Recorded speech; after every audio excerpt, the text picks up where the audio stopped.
Well, good evening, everyone, and welcome to the Studio Rats Live Q&A number 132. I'm James Ivy. And I'm not Paul Drew. Nor can I turn round. Ergo, I'm just doing this. Hang on, I should do this. Oh, well done. There we go. Oh, there we are, Paulo. And We're thinking of you, buddy. Nor can I turn round. Ergo, I'm just doing this. Hang on, I should do this. This is now really confusing because There we go. There we are, Paulo. We're thinking of you, buddy. Hang on. There's a loop somewhere, and I'm not sure how. This is now really confusing because There we are, Paulo. Hang on. We're thinking of you, buddy. Hang on. There's a loop somewhere, and I'm not sure how. That's really bizarre. This is new, isn't it? Hang on. I'm going to mute just in case. There's a loop somewhere. Let me get rid of all the other pages that are now open. This is new, isn't it? Oh my god. I'm going to Hang mute on. just in case. I'm really confused. Let me get rid of all the other pages that are now open. Oh my god. This edition of the live stream sponsored by the TC Ditto Looper. Wow. That's spectacular. Why is it going? Oh dear, that's hilarious. That's spectacular. I'm now really confused. If I... Oh dear, that's hilarious. That's spectacular.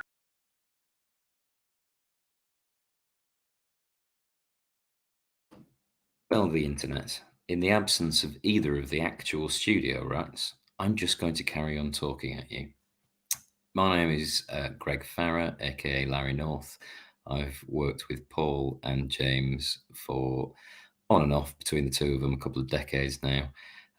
Paul, as you may have seen from the earlier post on their YouTube channel, is previously detained this evening by virtue of a few family things and the fact that he's unfortunately contracted COVID.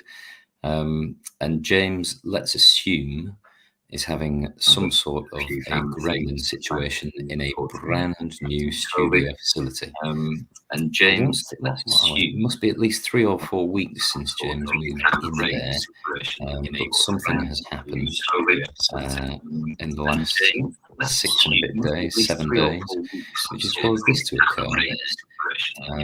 So again, I'll apologise for the fact that Paul isn't here. Also, for the fact that I've so-far myself is just walking with my house outside Cambridge in East Anglia, in the southeast of England. About an hour and a quarter up the road from James, who looks increasingly perplexed, isn't he? I got within about 25 feet of the point which James is sitting in. 2 Sundays ago, I took a couple of Marshall amplifiers down to the Dave Daddy's Audio Visual Emporium.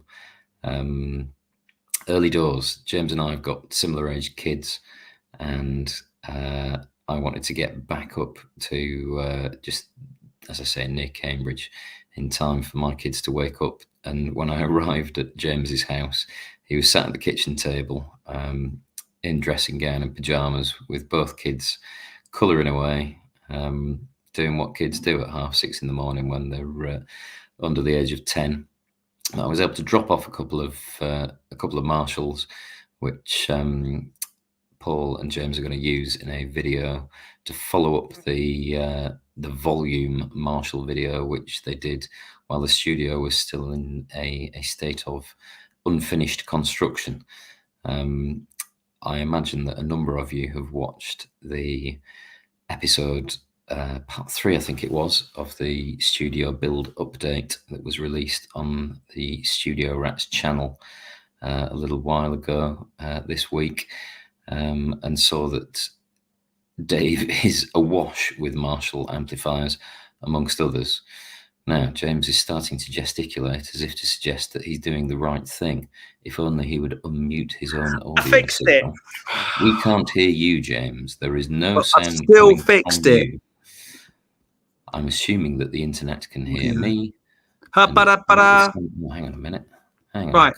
A minute. I'm definitely here. Can you hear me? I do wonder if I have been talking non-stop for the last 3.5 minutes, utterly in silence. I must apologise the internet if I have been waffling away doing a ventriloquist act with no sound coming through. Okay, now, James has left and is coming back. Can you hear me? yes, can you hear me? I can hear you, old boy. I've Oh, been thank padding to goodness for that. fill, and somebody in the chat will tell us whether or not I have been I think making it's what any I know noise what it was whatsoever. doing. It was my fault. I had another page open that I shouldn't have had open, and that's what was causing the loop. Where were we? 5 minutes in. The chaos has hopefully now been, yes, all that sort of stuff. Removed. So, Very good. what we normally do at this point is I will introduce my good friend and colleague, Mr. Paul Drew. But however, it is Mr. Larry North this evening. Greg, where did the Larry North moniker come from? In the last millennium, when I went to university, as these bits of the beard suggest, Someone will hear there you. was a guest lecturer from America, a guy called Robert Rawson, phenomenal Baroque music specialist, who came and did a couple of modules with us. And he came out on a Monday night and got cocktailed. He tried to keep up with students in drinking paces and came second. The following morning, when he was taking the roll call for our American viewers, our American friends, or the register if you're from around this neck of the woods, he said, "Where's Larry? Where's my cello guy?" And we all kind of looked around and went, "Who's Larry?" And he said, "You." And I became Larry North because I am from the north of England, and Larry North just kind of stuck. Wow. There we are. So yeah, back in the 90s. Because I think your wife's that on was the a record thing. as saying she actually prefers you as Larry North, doesn't she? Well, yeah, there are any number of people who prefer me as somebody other than who I actually am. But there we go.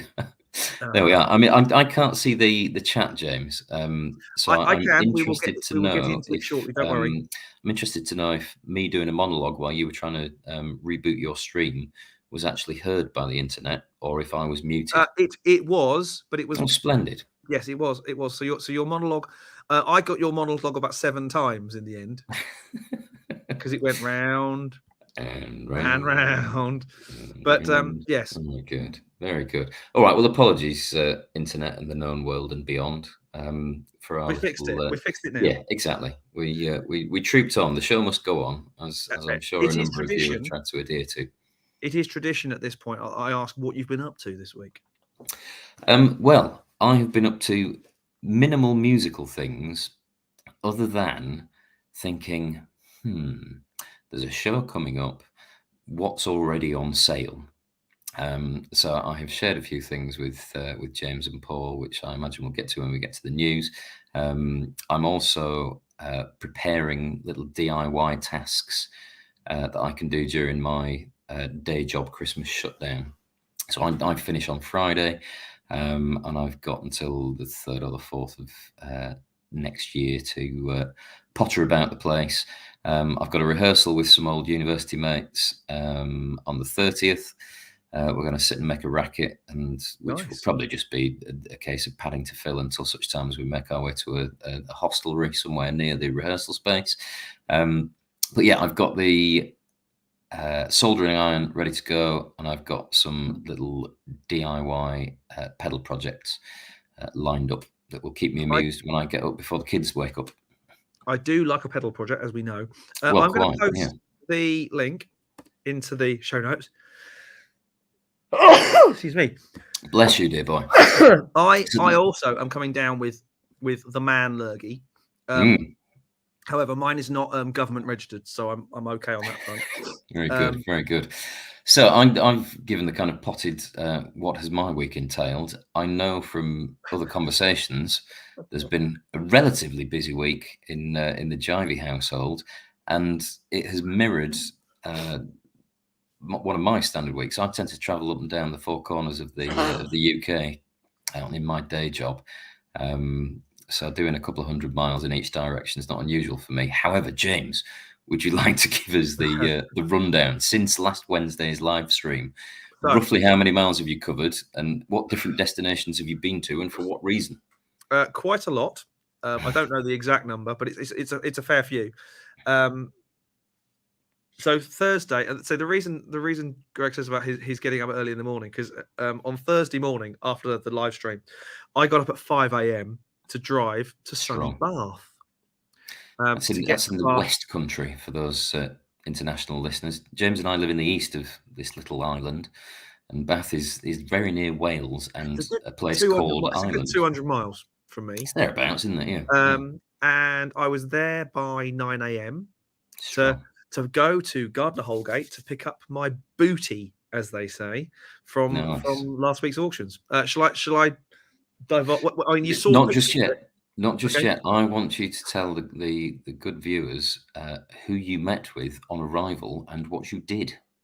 I met with Luke, the kind of Luke Hobbs, the senior guitar auction person at Gardner Holgate, and we went for a spot of breakfast, which was very civilized. Jolly nice. Jolly nice. After he'd helped me load the car, which was even kinder of him. The reason for doing it like that was because I had gigs over the weekend, but at no point would I have enough space in the car for drums, PA, and lighting, and 3 new amplifiers. So hence bombing over to the west of the country, picking up amplifiers, bombing back, dumping those off here, going to my storage unit to collect drums, lights, and PA, bombing up to Ipswich, which is not a million miles from here these days for a gig, a very nice gig for a corporate Christmas party job, great fun. Getting back at sort of 2 a.m. ish. So was that Thursday night or Friday? That was Thursday night. Right. Okay. Then, of course, being woken up at the Cracker Sparrows with being jumped on by 6-year-olds. That's part of the course. And then Friday night, Paul and I were doing a gig for the British Army in, well, I'm trying to think what the county's called. What was the town? It's near Salisbury. Salisbury's in Hampshire. No, not Hampshire. Sussex. No, it's further west that way. Pretty much not that much far short of Bath, ironically. Gloucestershire, Devon. It's not Cornwall, is it? No, it's all the way down there. International viewers. It's a fair old hike. I think it was. Yeah. I won't discuss the number of heavy nods that were going on the way home at 2 in the morning. But a good drive in the UK, or nipping out for a pint of milk in America. Yes, yeah. It's not far from Salisbury, not far from Stonehenge, those sort of places. Stonehenge, isn't it? Yeah, in it. Yeah. But no, busy weekend, and then then the weekend kicks in, and it's back to being family person. And then this week I've had to try and get as much normal work done before Christmas, and then this afternoon I took the little ones out Christmas shopping, which was an absolute disaster. Trying to fit normal life and studio life in at the same time. I believe it's referred to as a work-life balance. Yes, well, yeah. And I've been very off balance. The unstoppable tide. Yes. So we'll show amps later on, because I've actually had them up and running and stuff, and they sound pretty damn fine. But let's dive into some comments and questions from you guys, and we will get in there as it were.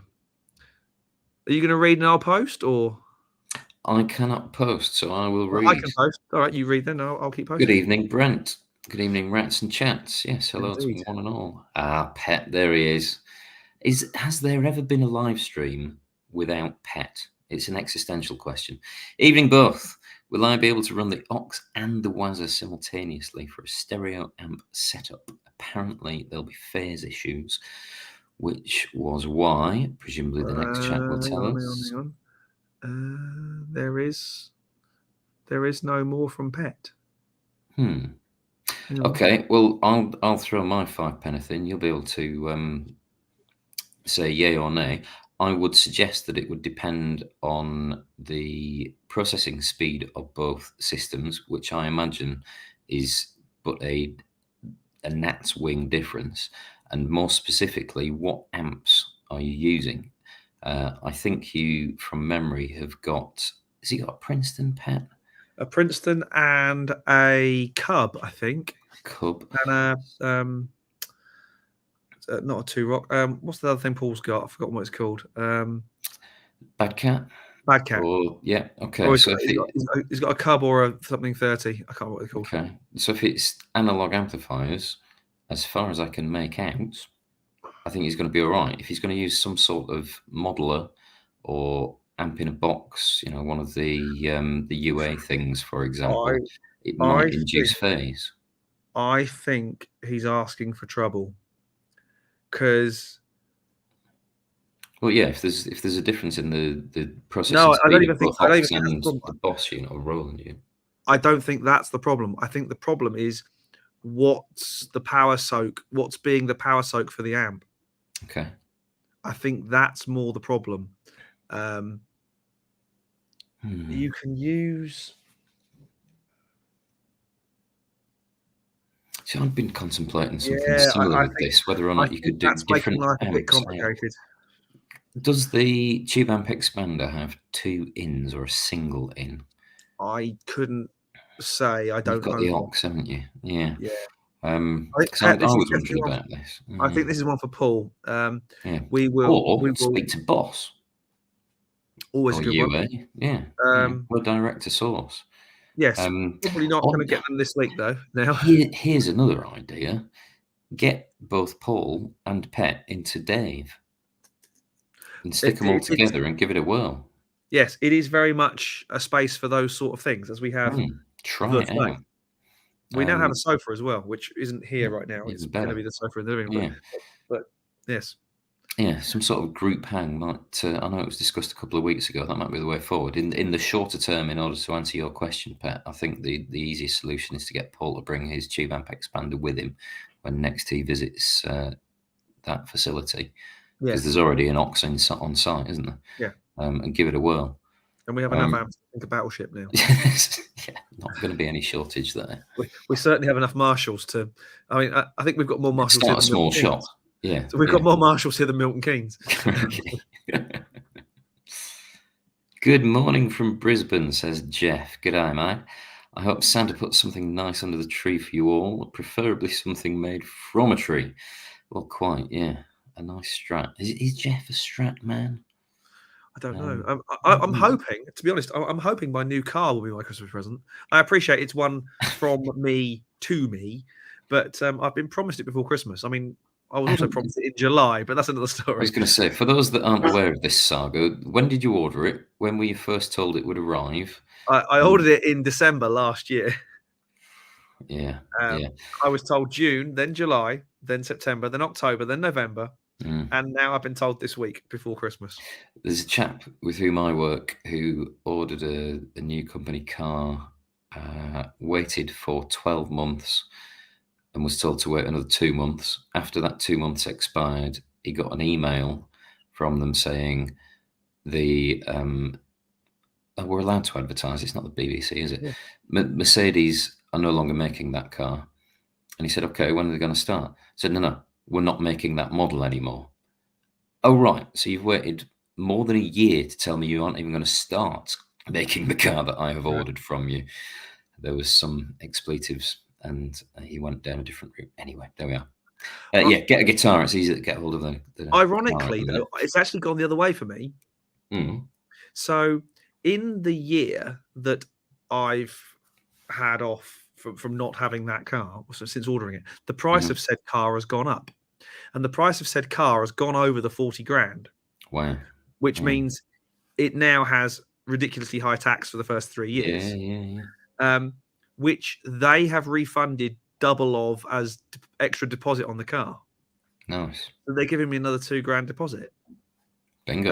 As a goodwill gesture. And the garage are also doing a Diamond Bright and Scotch Guard thing on the whole thing to make it slightly more childproof. Nice. Yeah. All help gratefully received on that front. Yes. Sam, good day, Sam. Nice to see you in and about. Evening all. Roaring fire, large glass of port. I'm on the grown-up Ribena myself, Sam. No work for 2 weeks and a night with the studio rats. Perfect. Well, enjoy your time off, Shep. All the best, mate. All the best. K. Michael P. Again, it isn't a Studio Rats Wednesday without K. Michael P, is it? Rat-a-tat-tat. Here comes the rats. Put on the earphones and join the chat. Bye, Jingo. lyricist amongst us. Well done. This needs to be one at least. Metal Rocks, evening chaps. Got to tune in early today. Great, nice to have you along, buddy. We like that. Brent's in. It's all Glad you're good. enjoying that. Davor Pavor, evening all. That's a nice little array, isn't it? It is. Yeah, we always have that little look of yummy. Yeah. And from what I remember, I think they're sirs. I think I think the two. Certainly, I think the carved telly is a sir. I think. Tasty. Bogeyman, evening to you, sir, as well. Daniel. Oh yeah, that's nice as well, isn't it? What's going on there? Or maybe that's the sir. I can't remember, but that's the Nashville style, isn't it? That's like my red one, but I suspect that's evening all to you. I wish everyone a very Merry Christmas and hope there is a lovely piece of gear under the tree. Yeah, said to you, Daniel. At this point, though. How are you, pet? You're a bit late, were you? Sounds of the Oh, mate, it's always a pleasure. As I mentioned earlier, I do crazy miles up and down the country, but I'm a fully paid up YouTube member, so I download things, stick the screen on blackout, stick it in the glove box, and listen along. So I get to hear that Paul and James are quite regularly giving you a round of applause. Thank you, and indeed everybody else, for your continued generosity. Indeedly do. This must be what it's like watching this. Yeah, it was. Yes, I'm terribly sorry. We did fix it. It's totally my own fault in the end. So I'll hold my hands up. We fixed it. We got there in the end. Marvelous. I don't know what you mean about acid. Onwards, Stephen James. Is he a lefty or is it just? He is a lefty. Yeah. Yeah, great. G'day from Brisbane. Merry Christmas. When I sang in a university choir tour to the other side of the world. The first gig that we did when we got to Australia was at the Cathedral in Brisbane. Oh. So good day to you, mate. Good day to you. I've been to Australia, but I've not been on Australia. Floating around looking at it, thinking that's a big rock, isn't it? No, I floated around it, desperately wanted to get off, but because of a slight misdemeanor, I wasn't allowed off the ship. Well, she was worth it. I was going to say, yeah, we're not quite past the watershed, are we? So let's move on. Distant Sun Studios. Hello, good evening, everyone. Whereabouts in the world is Distant Sun, James? I can't remember. I really can't remember. Pipe back into the chat, old chap. Let us know. Pete Morris. Yes. Yeah, we got it sorted in the end. So terribly sorry it took us a little while. There we go. Thanks, David. Well, cheers, Larry North. Lord Marshall's looking forward to the extras in the sequel. I sent Paul and James an extended email today about things that I think they can get away with doing with the vast array of Marshalls, which we will look at imminently. Well, I think you need to join us for that video creation day. Yeah, I'm more than happy to rock up, get involved.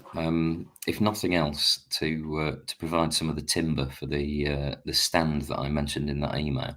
I'm being quite covert about this, viewers, because I want the surprise to. I think we could potentially get between 5 and 7 different episodes out of that day's worth of. We do recording. We do have a lot of martialage right now. Mm-hmm. Is that the collective now for martial amps? Yes. A yard, because of course you have a marshalling yard, don't you? Yes, yeah. A yard of marshals. Could you call them a stack of marshals, or is that a sheriff obvious? Of marshals? Yes, a posse. Yeah. Whatever the comments suggest should be the collective. Collective noun for marshals. The operative word we will go with henceforth. I know it's a little bit older, but I watched the 50th anniversary documentary on Marshall the other day, the one that's voiced by Joe Wiley. Did you watch that on Thursday last week? Yes. I watched that. Well, I listened to that on Thursday last week whilst traversing up to Yorkshire. It appeared in the smallest of worlds. It appeared in a like a feed, and I went, "Oh, that looks quite good. I'll actually going to watch that." Yeah, so, yes. I would recommend it as well if you've got any vague interest in the lineage of Marshall. Seek it out. I think was it a BBC? I guess it would be, given that it was Joe Wiley. Yeah. Look for, as James says, 50th anniversary Marshall history, Joe Wiley. And yeah, it's 57 and a bit minutes of quite an interesting listen. And there's lots of, Yeah, the people that famous you'd want to Boston, hear yes. about. Yeah. Oh, including Mr. Townsend, amongst others. Indeed. Chris Williams, good evening, guys. Good evening to you, Chris.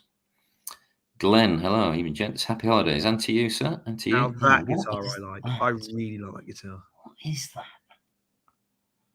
It's some sort of jazz mastery type thing. I like it very much. Nice.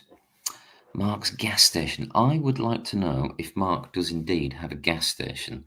Whether he has a problem. Well, yeah. Well, there's that. Do you sell lovely gear, Mark? And by which I mean musical equipment, before anybody gets the wrong idea, given the number of mentions of acid. So I thought, onwards. Bowman. So into the I didn't know there was an actor called Larry North. Wow. Oh, but I'm guessing from the emojis that he's found. He's found his niche or a selection of niches, isn't it? I don't know what you're referring to, Jeremy.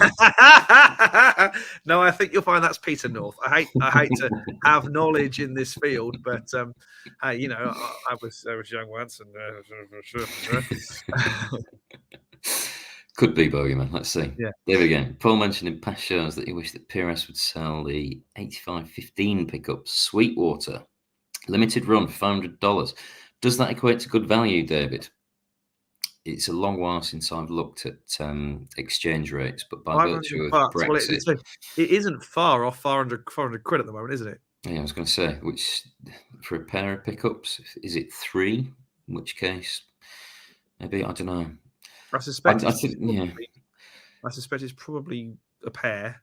I often think when you guys do different gear switch outs and tests and comparisons about the 80-20 rule of, I can't remember the brand of those pickups that you put into one of your guitars, James, that were relatively cheap.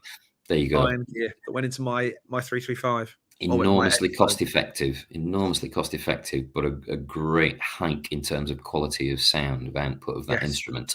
So would $500 get you that extra 20%? I don't know. And what guitar would you put them in as well? Yeah, fair shout. If you put them in an SE, a PRS SE, perhaps that might work out as a sensible investment. But if you've got to doctor something to get them in, not so sure. Might be a bit more of a challenge, mightn't it? But all the same, if folks are listening to Paul's theory about that is good gear, and I certainly trust his ears, then good knowledge. Thanks, David. Aaron, good evening. Ipswich. When was that? Blimey. Whereabouts are you in the world now, Aaron? Aaron. I was born there. What the strangest thing was, middle of this gig, knowing it was a local company's we were doing, I sort of proclaimed it as a homecoming gig and said, "Is anyone here from Northgate?" And this one girl turned around and said, "I thought it was you." Could you remember her name, James? I could, yes. It was Laura. Sliding doors moment. Yes, no, I could remember her name. Don't worry, it wasn't that bad. There was only 2,500 at the school. It wasn't a major issue. Yes. Anyway, yes, Ipswich was fine. Yeah, apparently it's somewhere you now don't go out after dark, but it was okay. Fair enough. Wiltshire, yes. Well, thank you. That's exactly where it was. Yeah. A bloody long way from me. Yeah, good man. I forgot for a moment that I was doing this stream earlier whilst I was cooking the family's evening meal and got a little bit sided. So you'll excuse my poor geography. Anyway, I've tailed off now. We're all good. Pet, I suppose there was an error which I've never seen before. As in our little audio issue. No, I think something to do with the. Oh right, as in but why? Yeah. So has he posted again to give us the second half of that query? I haven't seen it. No. Look it up. We'll get to you, Pat. We won't leave you alone, mate. Keith, good evening. Hi. Just got back from good man. The pub. I'd love to go to the pub. Actually, right now I think I'd infect the pub with lurgy, so I don't think I would. Yeah, there is that. Whereabouts in the world is he to be just back from the pub? That's what I want to know. Back from the pub? Maybe he came home for the Rats podcast. the Yeah, yeah. video, the event that is the weekly dust up. Who Good knows? man. Well, Keith. Mendel, right. The Waza tube amp expander does analog, digital, analog, and the aux has an all analog attenuated single path. Might negate the phase difference by placing the cabs at different distances. Let us know. It sounds very much like there is an episode in the offing there, doesn't it? Yes, it does, doesn't it? I think this Yeah. is one for Paul when he's feeling a little bit back on form. Yeah, One for and the new year, I think. I think part 2 of that, or the second half of said episode, would be for his aux and your aux to be used in tandem as well, to see if that would Yes. do a job. And then presumably, given how much good work Paul does for Boss, they'd be happy to lend him another tube amp expander to do the equivalent using 2 of their units. Surely the video would have to be called The Beasts of Burden, 2 auxes. Bravo, sir. Bravo. I didn't think I was on form tonight, but clearly. Yeah, you're warming into it, aren't you? Keith, first studio Rats live for about 8 Really? Has it been that long, Keith? Where have you been? Where have you been? Well, in the pub, obviously. In the pub, yeah, clearly. The pub. A deafening of most. Yeah, I think that's gone into pole position. Good shout, Shat. Yeah. Disney Son, Matt from Nottingham. Hello up there in Nottingham. Well, the studio is named after Crowded House track. Big Neil Finn fan. Show me a man who isn't a big Neil Finn fan, and I'll tell him he's wrong. Yep. And I'm of the opinion, when people say name an album where there's not a bad track on it, Woodface by Crowded House. There is not a bad track on that album. Shout. With you there. Yeah, just some of my favourite tunage from. Nice.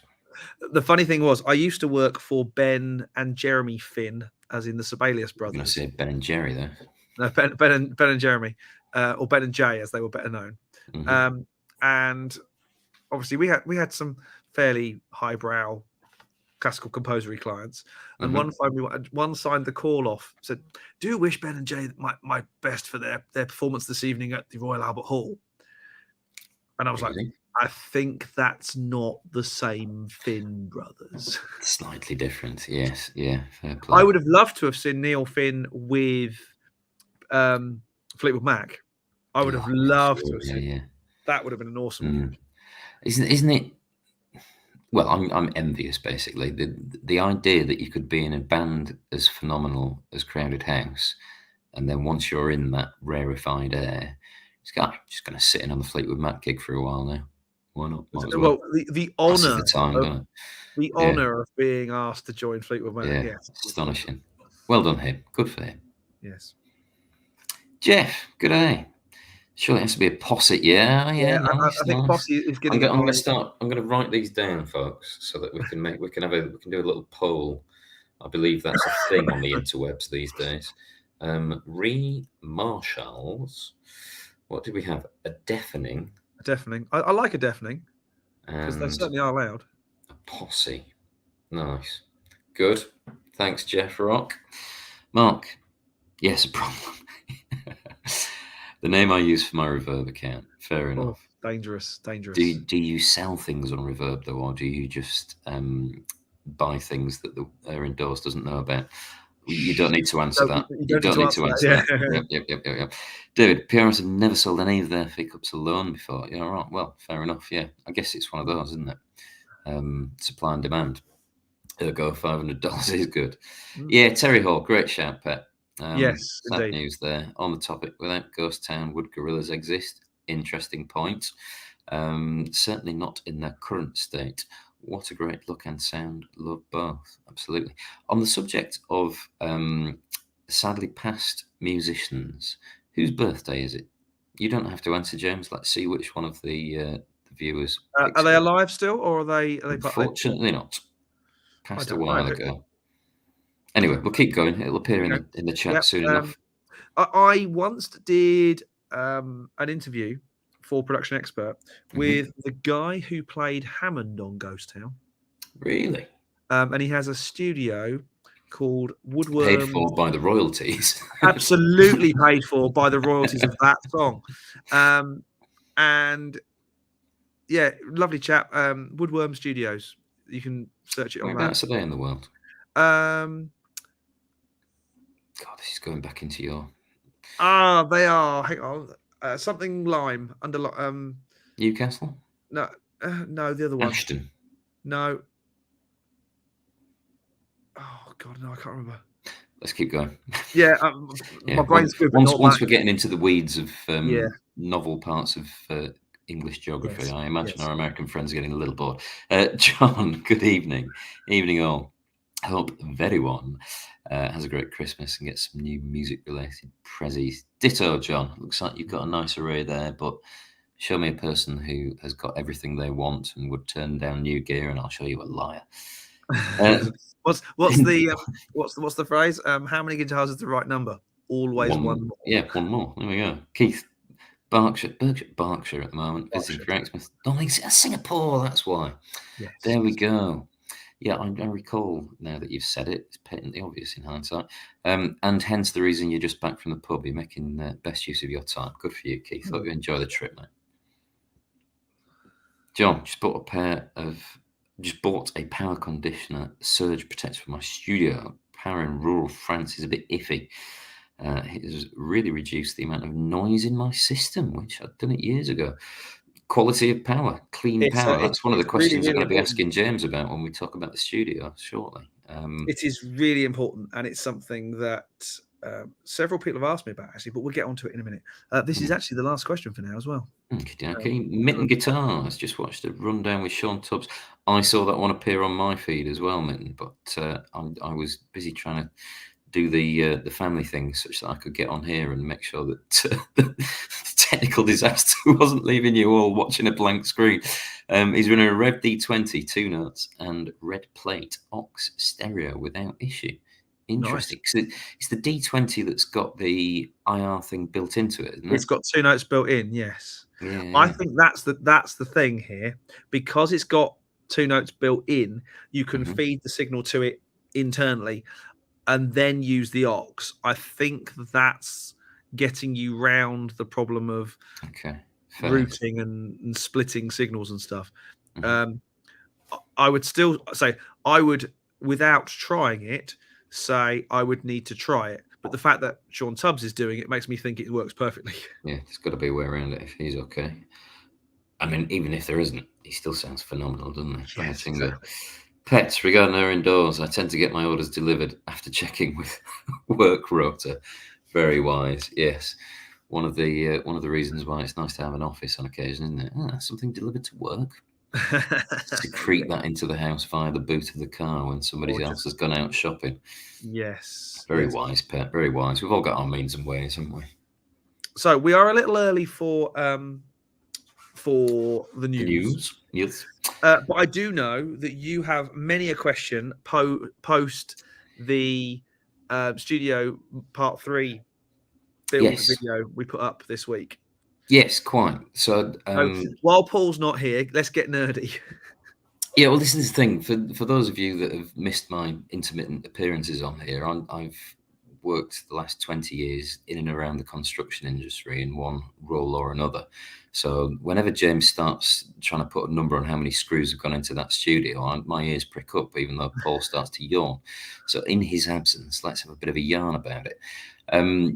Let's go from... It also has to be said, massive thanks to my man, Greg Farra North, because actually, I'm pretty certain without your help and your acquisitional skill, we wouldn't be sitting in this studio right now because the prices just would have been so ridiculous. So massive thanks. And very welcome. There is a bottle of something heading your way. Good man. I'm sure everybody watching has been impacted by the crazy price fluctuations that have occurred since the pandemic has hit. The firm that I work for was able to acquiesce some of those ups and downs a little, and it was a pleasure to be able to help James get in there, because I'm looking forward, just as well as everybody else watching, to seeing what comes out of the place in the years to come. So a number of things that you referenced in the video. I'll start with the timeline. 6 months from breaking ground to there you are working in the place. Yes. I do not know Rhett Scholl. I am aware of his work, and I'm aware that he's been talking for well over a year about building a studio, which I still haven't seen any sound come out of yet. So to get it done in 6 months, I think, a doff of the cap to you, sir. You mentioned the sound design, the acoustic design elements that you came up with. Bent walls, as far as your plasterers were concerned. Yes. What level of science was involved in that, or is it as straightforward as long as there's a minimum of X degree pitch change, pitch as in angle rather than sound, we're golden. We're going to achieve. Talk us through the acoustic design element. So, acoustics is one of those things that when you forget about it, it magically goes away right up until the point where you put a speaker in a room. Right. And then, of course, it comes back to either bite you on the posterior or you go, well, actually, that's not bad. Almost everyone I've spoken to has said, why aren't you firing down the room? Why aren't you narrow? One of the questions on my list. Right. So my workflow is primarily tracking. Okay. I do some mixing, but it's primarily tracking and video production. In my kit list, I also have a Trinnov room optimizer, speaker optimizer. There was a lot more reason ergonomically and aesthetically for being able to sit this way and have a window there and look out into the world. Even though it's blocked by screens and computers, there is still natural light. And also, if I want to turn to camera, I do that. Right. And if I want to talk to the people who are working at that end of the room, I do that, as opposed to that. Yeah, sure. And there's something about, I can sit kind of halfway on and be sitting here and actually have eye contact with the people I'm working with. Right. Now, for me, that's far more important than, you might get a dip at, I don't know, 250 hertz that you can't work out because the nodes of the room aren't quite right. Okay. In the actual design, the design was very much make maximum use of the space. Sure. Now, the outside roof is pitched. It's higher at the back than it is at the front. Right. Now, we could have squared it off internally, making the whole room that height. Yeah. But I didn't want that. I wanted it as maximum height as possible all over the room. So if I need to put higher up room mics or whatever, the lighting truss thing, I'm not 7'2", but anyone much taller than me or you will bump their head on the TV, on the LED panels if they come in here. But it's not massive an issue because they're pretty big and obvious, and but it was much more about workflow and aesthetic than it was about science, facing this way rather than firing down the room. The other benefit we had, and this was right back at the actual design of the building as well as the outer shell as well as the inner shell, because the walls are so long, we had to have piers every so often, like basically double thickness brick to support the walls. Now, I made sure that they were where they were to allow the internal structure to be symmetrical around the window, around the side, and around the back. Right. So they would fit perfectly around the internal structure. Was there much actual number crunching done on room modes? No. Was there quite a lot of, drawing reflection points and stuff like that? Yes. However, I can show you the graphs for the Trinnov. In fact, I'll do that. I can do that. I'll do that now because it's actually quite interesting. Whilst James is looking for those, I will let your viewers know that he and I both procured RA, the book, Room Acoustics, the book, and had a good old read through that. For what it's worth, if you want to make sure that Jeff Bezos stays away from the breadline over Christmas and can put turkey on his table, it's about 10 English pounds on Kindle edition. Kindle edition. The hardback version, isn't it? It's about 100 quid. Yeah. But there's some phenomenal information in that. Let me see if I can show you this, because it is actually quite interesting. I'm going to share the whole screen, so we're going to get that horrible mirror in front of mirror in front of mirror thing. entire screen. Boom. This is going to be the Sorry. visual equivalent of the normal issue that we had at the start of the But stream. can you see that now? Yes, we can. So I can anyway. So this is the before, and you can see any variation between these two lines. So this is the left and right, and the red is the sub. Right. Any variation, and this is the amplitude indirect variation between these is a problem. And obviously there's a dip here around about 100, and there's a peak in the sub around about, I'm going to go with about 75-ish. Now, if you look down here on the after the corrected, there's very little in that now. It's very, very flat. The sub's doing a lovely job. The direct is not bad. Don't be too scared about this one, because obviously direct signal there's no reflections involved in the direct signal. This one looks horrific, but what you have to this is the phase, and this is what Trinov does that other correction system doesn't do. As long as the blue and the green are together, which they are, you're in phase. Right. Okay. Which is cool, because you see it before they're not. Yes, big old they're close, but they're not. But that's the important graph, and it's pretty blimmin' flat, and I am very pleased about it. Yeah. I mean, it wasn't bad before. It's now really good. So, in as much as, yes, some numbers were crunched a little bit, but I have been lucky. I'll say that. But I have used a certain amount of common sense acoustic knowledge. Right. There's symmetry, non-parallel walls. I mean, that wall there is quite a dip. The only thing where I have come up a little bit short is that, strictly speaking, you wouldn't want to be sat in the middle of the room, the middle between the front and back walls. Okay. And I'm closer to the middle than I would like, but not to the point of it being an issue.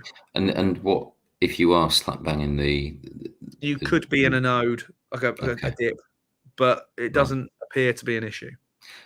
But I mean, that's as easy as putting little markers on the floor so that when you've got bands in there, don't stand there, pal. Well, also, there's about to be a sofa go in there, and that's the biggest bass trap you can put in a room.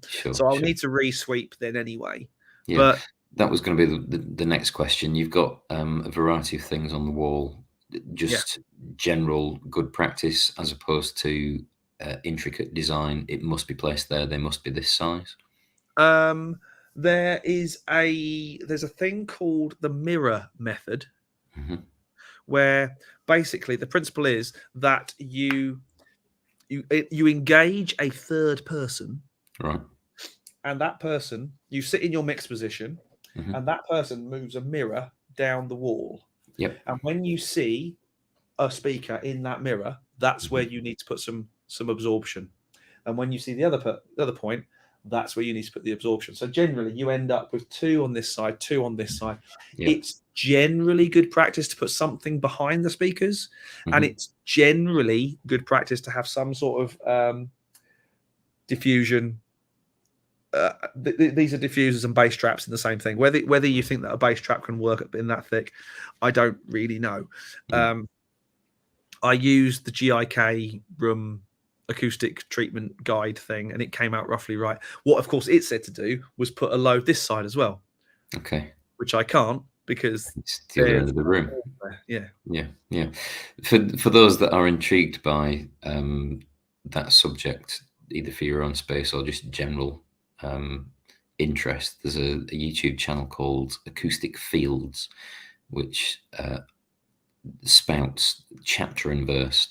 He's a thoroughly academic sort of chap. He goes right into the maths on occasion, but you can skim through, and his videos are pretty short. I think is he called Keith? Can't remember. Videos less than 10 minutes at a time, but you get a nice hit of I've learned something about acoustics, and then you can move back onto the latest rig rundown and such. But it's nice to hear James saying very similar things to what this learned acoustician is saying on the other side of the Atlantic, and he's charging frightening amounts of money for people that are creating cinema rooms in their house and such like. I mean, we didn't. There was definitely some knowledge, some prior knowledge went into this. Yeah, well, you But don't get a gig at Abbey Road unless you know what you're on about, do you? but the big thing that set us up for a good sounding room was a good sounding build, as in the groundwork was good. It was all free floating. I've used the word floating before, and it's room within a room is the current is kind of the structural term. But it is very separate. It's the isolation is exceptional. I've had the tannoys with the sub cranked to the point of barely being able to feel my own eyeballs, and go outside and gone nothing, just the slightest sub rumble on a big EDM tune, something like that. And in from the perspective of, in case there's any of the viewers thinking about it themselves, the external footprint of the build, from memory, 11x6, was it? It is 11x5 meters. 11.5. Yeah. And the median internal footprint, i.e., what amount of footprint did you lose in order to create said successful separation? So bear in mind, I've cut 2 meters off that end for the extra space that isn't even started yet because of money, basically. Yeah, sure. Every side of that. So this is approximately 8 meters by 4 meters 60, I think. Yeah. So we've lost a good chunk of wall. But or alternatively, you've invested in it, becoming a space where you can make as much racket as you like on that side, and make sure that the Stansted boys on the other side aren't impacting your workflow. Exactly, and more to the point, my neighbours have no idea. There you go. Yeah, well, they do, because they've seen the gear go in, but they don't have. It's not an issue.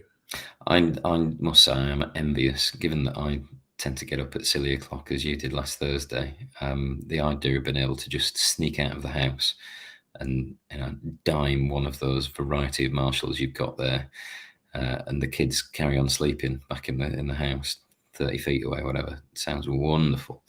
I'm looking forward to getting through the door and making some noise. It is, it's. I still look at it, and the financials still make me shudder. All in good time. But you're a long time dead, and I don't need to do it again. Sure, that's throwing me out. I don't need to do it again. Yeah, defo. That's nice. I can't remember who it was mentioned that out in rural France they've optimized their power coming in.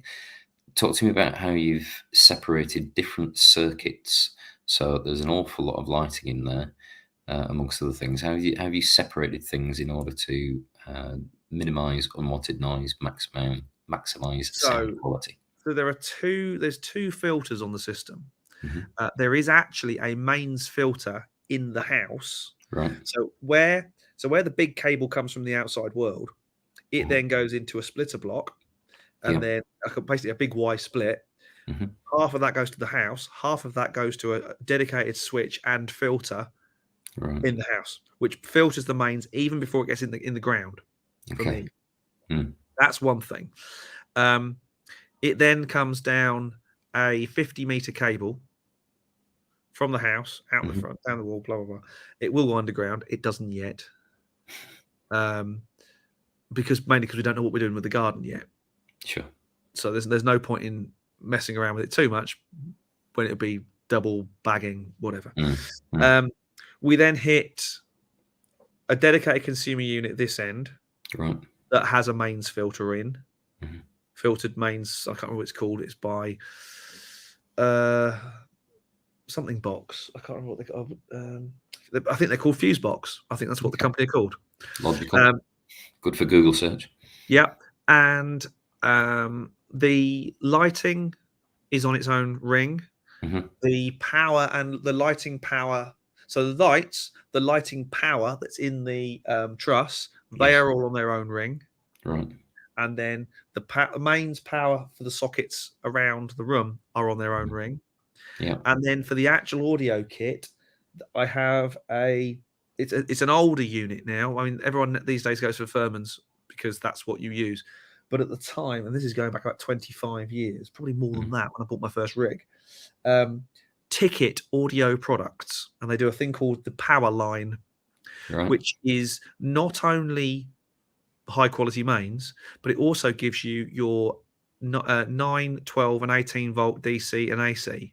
Okay. No need for wall warts. Right. And wall warts are often where the noise creeps in. Okay. Yeah. So anyway, you can obviously stuff that has dedicated power conditioners and converters and stuff like the Antelope stuff all has its own wall warty power block things. Obviously, you can't use them for that, but you can run it off the 240 outs. Yeah. Whereas things like the warm WA76s have a 12 volt input. Right. The something else on there does as well. I can't remember what it is, but the keyboards and things all have their own 12 and 18 volt inputs, and they run straight off that as well. So, should I put a Furman power conditioner in every rack? Yes. Will I do that at some point? Probably not, because I'm not having any problems. Yeah, not broke, don't fix. Fair. And then I'm mindful of the fact that we may be losing viewers as I get deeper and deeper into the weeds. Doesn't seem so at the moment, looking at the numbers, which is good. The bit that intrigues me quite significantly moving forward, over your right shoulder as we're looking, left shoulder. Yeah, there we are. You have made mention of that's where the streaming rig is going to be. Yes. What gear is going to go on there? Presumably, you're going to use that nice lighting rig to mount cameras and such. What's the slightly, well, I guess the midterm and long term plan on that front? So you perfectly well know what's going on there. The FC streaming rig is going to be used there. Okay. Which is a Blackmagic. And FC, for those that are unaware? Future Cheer. The cheerleading, when Greg and Paul and I go cheerleading, it is with a company called Future Cheer. It's not to say that we wouldn't absolutely rock the frocks, but we look after the tech and audio and video and stuff like that. So we have a Blackmagic Television Studio 4K switcher box, which is all SD video in and out. There is SD video plumbed into the truss. There, at that end of the room, there are already 4 Zoom 2QN 4K cameras, which are already hooked up to the cables that will run into the back of that. There will also be my normal cameras, so there'll be some cameras still on the floor, obviously, because hopefully some will be driven by people. But cameras for the drums and things like that, just get them out of the way, sling them on the truss. Yeah, nice. All the cabling's dealt with. It's much neater than trying to run cable everywhere. It's that's the next challenge to get plumbed in. There's a few other challenges to get plumbed in, but that's one of the next ones. I ordered a tabletop for this, and I thought I'd done really, really well. I got one of those really lovely. I don't know if anybody else is equally hooked on epoxy pouring videos, epoxy tabletop pouring, but I found one quite cheap, quite inexpensive. And when it arrived, I realised why it was quite cheap and quite inexpensive. It had a dirty goat crack down the middle, so I sent it back. Yeah. So the new one has arrived today, and it's just a normal, nice butcher's block kind of timber top. So that'll be okay. It'll look absolutely fine. And in keeping with most of the rest of your studio again. Yeah, I kind of like it. Was the epoxy pour was really nice. It had 2 walnut planks with a nice blue kind of river running through. It looked really cool. Yeah. But okay, fair enough. But this will be fine, and it's a lot cheaper. And oh good. Right, look, for fear of alienating too many folks, I'm going to stick a cork in my my construction intrigue in that I think at some point you two will have to draw a line under it and yes, at just some point. concentrating on making noise in there. But yeah, thanks for sharing on that. That's I certainly found that interesting. I hope the rest of the viewers did as well. Right, is it time for the news? It's time for the news. I will be totally honest and say that you found the news, not I. Okay. So I'm going to do. We'll have the thing just for a moment. I'll do that, and then we'll go to there. I will accept that. Super. I think that was where we started, wasn't it? Or was it? That will do No, perfectly well. I don't mind. That All will right, do. There we yes. go. So, I was having a look through my socials, as one does, Mhm. and spotted these people being sponsored into my stream on Insta. Huibo, I don't know if it's a brand that the viewers are aware of, but they're news to me. And not specifically the JVM drive. I wonder what that's supposed to sound like. Yeah. But they seem to have an array of wonderful dual pedal products. So slow drive, I'm guessing we're going to find your favourite. So JTM and JCM there, yeah. Yeah. Slow, I'm guessing is going to be your Soldano affair. Oh yes, of course. Let's have a Yes, little look that's there. definitely with that text. There we are. That Yeah. Discontinued. Oh. Rude words.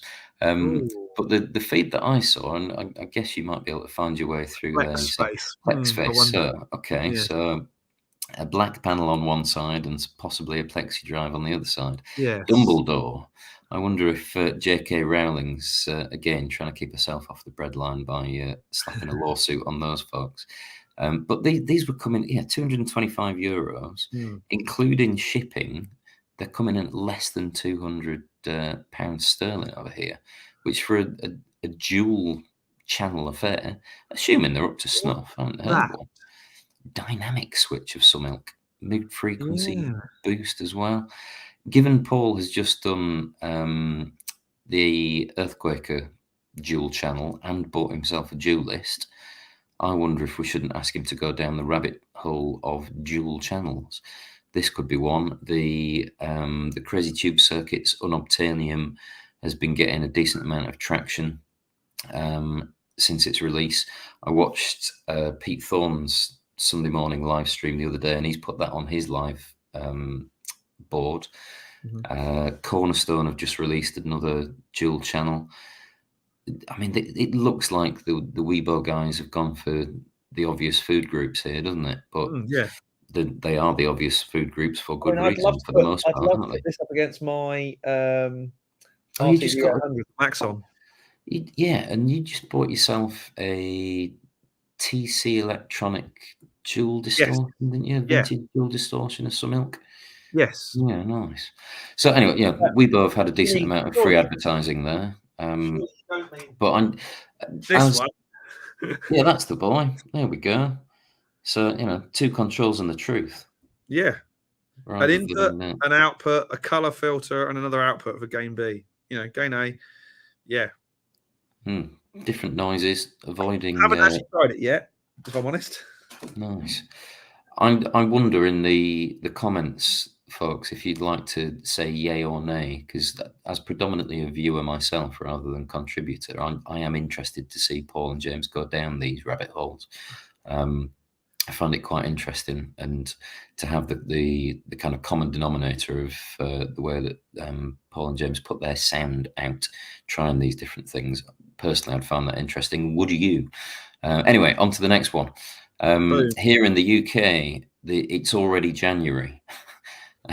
January sales have begun. I did notice that. Yeah, I was like, kind of, hang on, what's going on? So 30 quid off the V1. This is a relatively new pedal, is it not? This is the series that they've just what are they, 2-3 months old, this range from the Victory guys. Anything which has got Mr. Kidd's name attached to it and retired Killing Machine Mr. Thorpe's name attached to it, what's not to like? I have one problem with this. Go on. And it is purely one of ergonomics. Okay. I wonder how long that rather lovely blue LED cover is going to last. Oh, the little jewel thing. Because it's right where your foot's going to go. Yeah. And that is... it's pleasant to look at, but it's an interesting point, isn't it? Does it? I think that's going to get crushed. I mean, unless you are a dainty tap dancer. Or you wear your moccasins. Who knows? Nothing wrong with moccasins, mate. Well, ditto. I've got mine on. So have I. Yeah. I But yeah, even bought, I even bought studio only ones. nice, like it, like it. So yeah, in essence, what I'm saying, viewers, is there is still time to get things delivered. Friday the 23rd, if you order now. Yep. I don't know whereabouts in the world everybody is, but there are already deals if your significant other is still saying, "What do you want?" and you've been managing to bite your lip instead of saying more guitar stuff / more studio stuff. The sales already begin. Have a little route around, see what you can find. See, this is the problem when it becomes your job. Mm. Nobody wants to buy you stuff for your job. Whereas actually, what I'd really like is someone to buy me a pedal or Yeah. something. I'd really appreciate that. Whereas I end up putting God knows what on my Christmas list and going, oh, I'm really not that bothered. Fair enough. Buy some strings and a pedal or something. I literally asked for strings and a reading lamp for Christmas. I'm so middle-aged.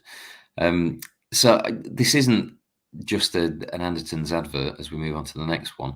What I'm intrigued about is that not only this outlet here in the UK, but a number of other retailers are offering PRS guitars at astonishing discounts at the minute.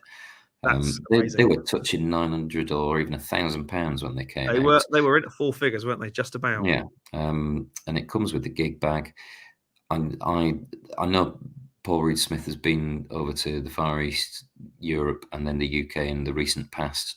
On at least one of the subsequent YouTube chats that I listened to on my travels, he spoke about being heckled by a man who was hell bent that the Silver Sky is essentially the work of the devil. It's terrible. It's terrible. And then he shut up when he listened to it and then bought the guitar. And this is a chap who understands allegedly and knows his vintage guitars. He was giving PRS a whole heap of grief until he listened to it. And personally, in the same way that I don't mind what the outside of my car looks like as long as it starts in the morning, it's comfortable and it gets me where I want to go. I don't mind what the headstock says on my guitars. If it makes the sound, I'm all in. That's fine by me. So to pick something like that up for £600 on Facebook, I don't know if the rest of the world outside the UK has heard of a thing called Facebook, but there is a selling page, and I saw a Fender Vintera, 60s Vintera, I think it was.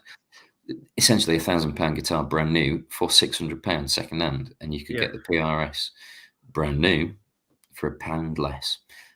Worth a look. And similarly, the next one along, the discount on this, what is wrong with that model when you can get that amount of money off it?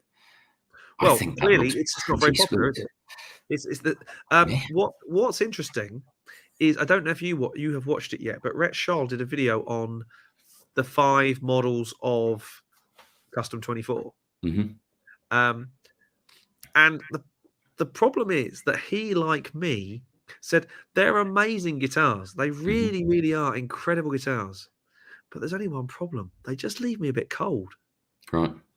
They're amazing machines. Mm. And I'll even admit that my SAS, the Swamp Ash Special, Yeah. it's not a guitar I'm drawn to. It does Okay. make a certain noise, and it does make a great noise, but it's not a guitar when I go, oh, what shall I play today?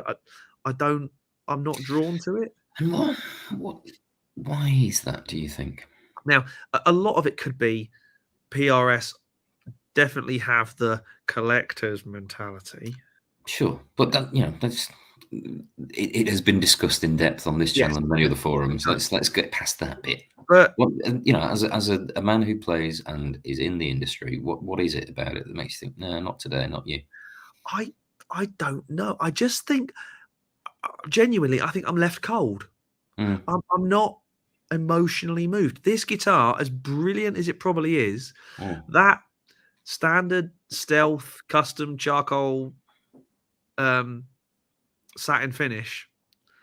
I like a satin finish. I can see the grain in that a bit too much for me.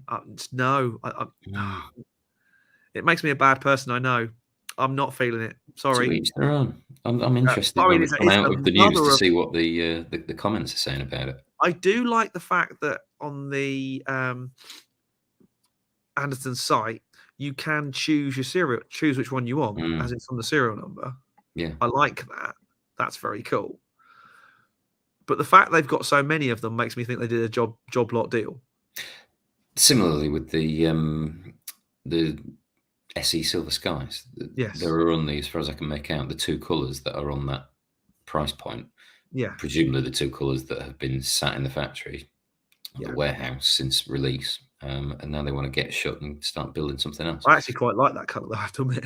Yeah. Ditto. I think that white one's pretty cool. Now, And then as a it's not an entry level price point, but that is a lot of guitar for 300 quid to my those classic vibes, tellies and strats are people amazing. wax lyrical about them, don't they? Yeah. And I think it looks pretty pleasant. That is lovely. And thin line, something different. Paul's got his nice thin line. Have you got a thin line in the? I do have a thin line. Mine's got dual, I think they call wide band humbuckers. Okay. The big one, big chunky ones. Yeah.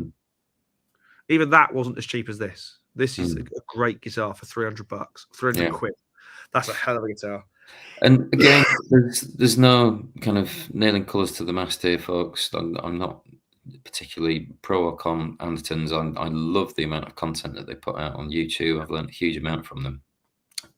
Lee and/or his buying team have just done some phenomenal deals to be able to get hold of those kind of guitars at that kind of price point. So yeah, if you still on the lookout for something fun for this festive period, get shopping because the sales have kicked off in earnest already. Now, your last one that you found was very interesting. Yes. Now, I'm asking as someone who has never. There you go. I have never played a katana. I know that both you and Paul are huge fans of it. What's the difference? Is it worth an extra 170 quid? You know, if you bought a Mark 1 with a standard speaker, or indeed a Mark 2 second-hand, eBay, Reverb, whatever. I wonder if this is the speaker that the artist, katana artist, come with. It is, yeah. Right. In that case, there's definitely a difference. Okay. I ripped the Katana Mark II. I got a Katana Mark II 2x12. So I took the standard 12 inch speakers out and put cream backs in. Okay. And that made a heck of a difference. Rough price point for your cream backs? I think I got them for about 100 quid each. Okay, so this is punchy in relative terms. Yeah, I mean, yeah. If you've got two to do, that's quite a chunk of dough. I've heard good things about these speakers. I don't know what the difference is sonically, or what how they're tuned, or how they're yeah. The thing that just intrigued me about it is obviously Boss had gone to enormous lengths in order to design this thing for use in said amplifier, modeler, whatever you want to describe it as. Is it worth an extra? You know, if you've got a 2-speaker cab, is it worth the extra dough? I'd be interested to hear what Paul has to say about that. Perhaps we can ask him next week. The problem is, you won't know until you do it. Yeah, sure. That's the problem, and that's over 300 sheets of investment for a pair of those for 2x12. The only other piece of news, I don't know if you can get it from your WhatsApp to this platform, is the Mule Resonator screen grabs that I sent you on WhatsApp. Hold on a sec. Oh, they looked amazing. So, and without wishing to be a broken record, Paul and I went to the Boiler Room, and it befit its name that night back in October to see Ariel Posen's masterclass, and he was playing his Mulecaster. I clocked on their Instagram feed, is it this morning or yesterday? I can't remember, that they are working up a prototype bass in the style of those people from California, and it begins with P. Which Greg, do you mean? From the Experiencing the Rats group. Do you mean that Okay, hold on one second. I bet I can't get in because I bet. Oh, maybe I can. Hold on a second. Do you mean these? Do you mean those lung guitars? No, not long ones. No. Which ones do you mean? Maybe I can't see it actually. Let me send them to you. Those were Sure. beautiful as well. Those were absolutely. Yes. I mean, if you can find that one if you I've can got get back it. to Phil with that, whilst I try I've and got it. find Let this. me share that post because they looked. I went, oh, hang on. Pleasant Just gonna looking take a thing. little bit of that first, but do hold those. Yes. Now that gold top type one Oh, reminded me of Paul's thin line, and that black yummy. finish one that's gone on since I sent you that one. Oh, That looks look at even that. nicer to me. I think that looks beautiful. I I quite like that as well, I have to admit. I would be freaked out though, having spent the last 20 odd years playing my telly, with the fact that the volume pot's where my pickup selector is supposed to be. I wonder if I was going to drop a load of cash on one of these, would I just do 180 degrees on that, put things back where they're supposed to be in my limited brain's capacity? But yeah, that black one For looks me though. stunning, doesn't it? Quah. Yeah. Did you just send that link through? I've just sent you two more. Oh no! Why aren't they? Oh yeah, there we are. There we go. These ones. Yes. So this is. Can you make that bigger? I wonder. Is that better? Can you full screen WhatsApp? I don't know if I can or not. Hang on. If I do. There's your little green button. There we are. That one. Oh, there we are. Boom. Now we're talking. There we go. So the P Opal have spoken. This is Mule Resonators guitars. So this is going to be a metal-bodied P bass. And for some kind of context, you can listen to Mr. Pose, and I mean, already that's starting to look cool to my eye. So Ariel Posen plays this Mulecaster, which is essentially a Strat-shaped instrument, S style. I'm not sure what you're supposed to say, not to irritate the people from Fender, but an S style body. As long as you're not irritating Gibson, it's all right. Yeah. There's a lawsuit. You have a lawsuit. You have a lawsuit. Yeah, so an S-style body, which is made of metal, as far as I can make out, is hollow. It looks like they are doing the same thing to a P-style bass as well, which will sound very interesting, I'm sure. So eyes peeled. Follow the Mule Resonator Insta. They've got some wonderful musical performances on there as well, where people visit their factory and just sit down and play resonator guitars and various other things. There's some great things, not least from one Joey Landreth. This is going to sound like a terrible, terrible name drop at this point, Clang. Let me do it. Go on. When I was at TSC many moons ago, I went to visit the home studio of one John Paul Jones. Clang. He, as in not the blues harmonica wailing singist, the bass player from their band. Nice. And I was doing some installation stuff for him one day, and he was sat there on a sort of dobro resonatory type thing, bashing out the greatest hits of their band. Like it. On his own, on a dobro. Yeah, I was like, this is quite the most surreal moment of my life. Decent. Yeah. They if you are inclined to Led Zeppelin and have missed it, about a week ago they released, maybe a week and a half, they released the Celebration Day concert on their YouTube channel in all its glory. Wow. 15 years on. Oof. There we go. So yeah, that's worth a watch / listen. Definitely. Should we get back into the questions, comments, and stuff? Yeah, let's. How are we doing for time? 20 past 9. Nearly makes a difference. Marvelous. In fact, let's do a few more, and then I would like the good people to get more views of all of the Bletchley secondment that you've got to your right. Yes. Dave and the wonderful people of the Highland Plectrum Company. There they are. Super. All good. How are you, David? We're good. Obviously, Paul's had a bit of a challenging week. I'm sure you'll all join us in sending good vibes out to him. Nice to see you, David.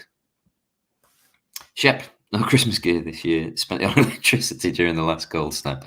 Yeah, I don't know how bad it is elsewhere in the world, but price hikes in the UK have been eye-watering this year Yeah. and are set to be even worse next year. So, yeah, fun and games. Yay! Just the time to buy a Merry Christmas. studio. Yeah, Solar panels. We'll come on to that another time. they're coming. They're ordered. Here we are. Distant Sun. I run my matchless amp, with an aux and a UA Dream amp pedal in stereo with no problems. Also run an aux with Axe 3. Again, all fine. Good to Great. know. Okay. So yeah, Pet, I think you just need to just Try it. try stuff Yeah. to coin the JHS phrase. Give it a whirl, mate. If it sounds good, it is good. Yeah. All good. John, hello and good afternoon to you. How's it over there in America? Michael P. Would that be a sleeper sofa? Yeah, I was wondering about that. It certainly is. Yes. Yeah. But for two reasons. One, in case just in people case. just can't stop working and they want to stay at your Yeah, facility. absolutely. That's the only reason. That's Yes. the only Yes. reason. Let's be political and move on. Don't tease us, K. Michael P. Marshall Mountain. Okay, I'm going to add it to the list. Yeah, I like This that. is going to go on the poll on the channel. Marshall Mountain. Very good.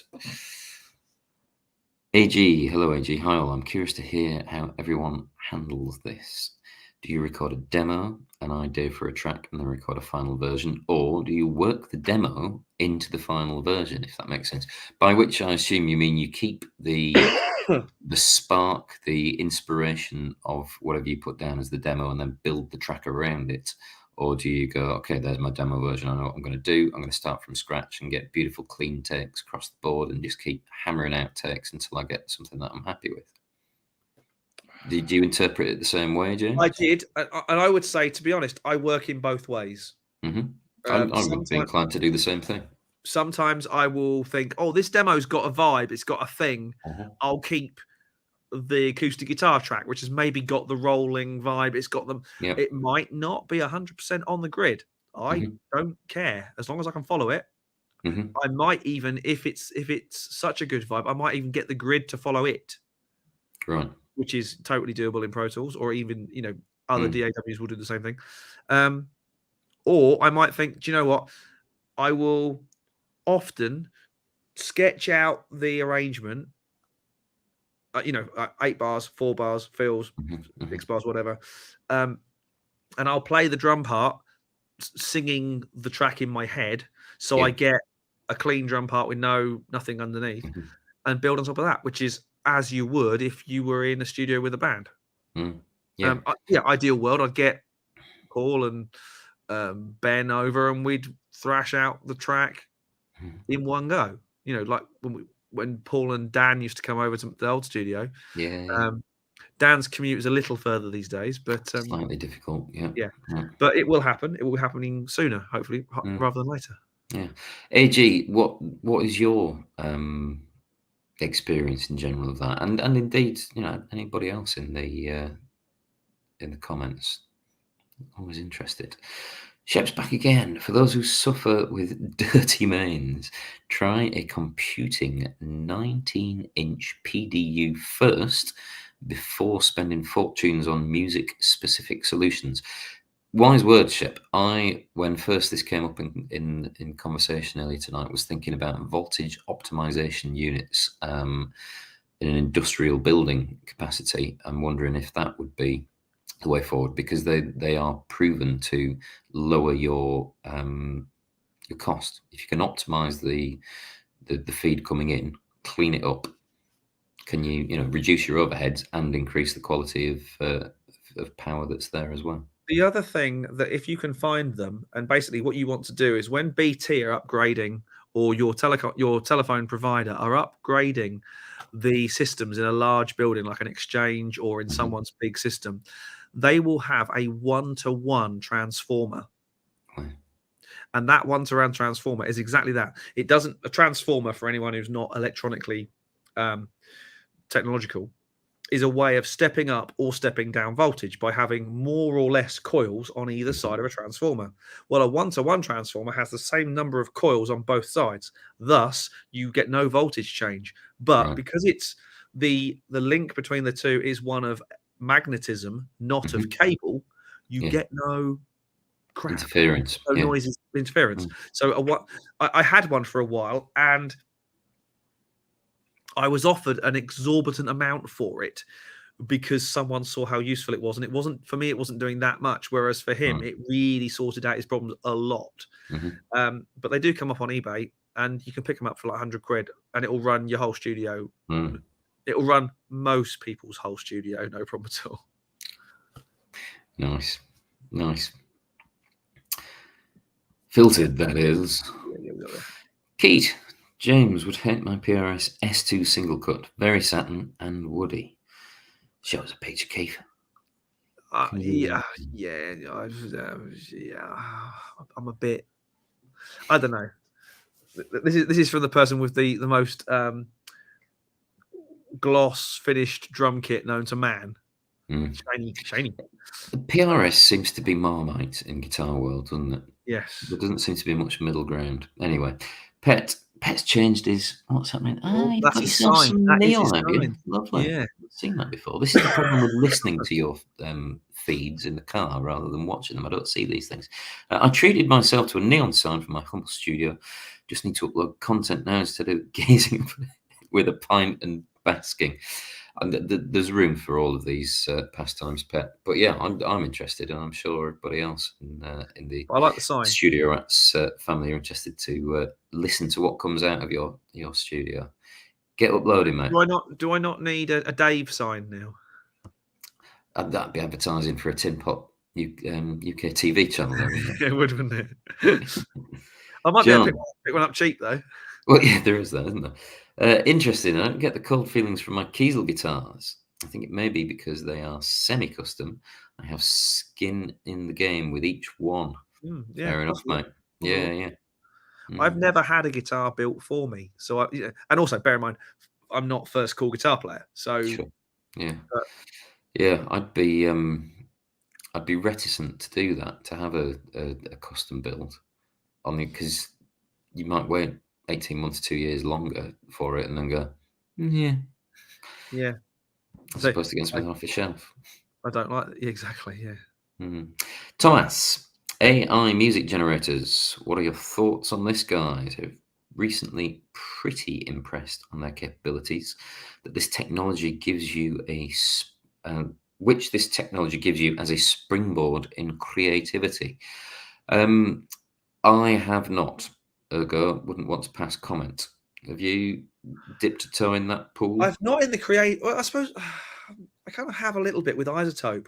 A lot of the Isotope stuff has a certain amount of AI machine learning, for lack of a better phrase, where it will give you a starting point in your mix. You know, it will look at the sonic qualities of your mix and go, you could do this. This is a good point of starting.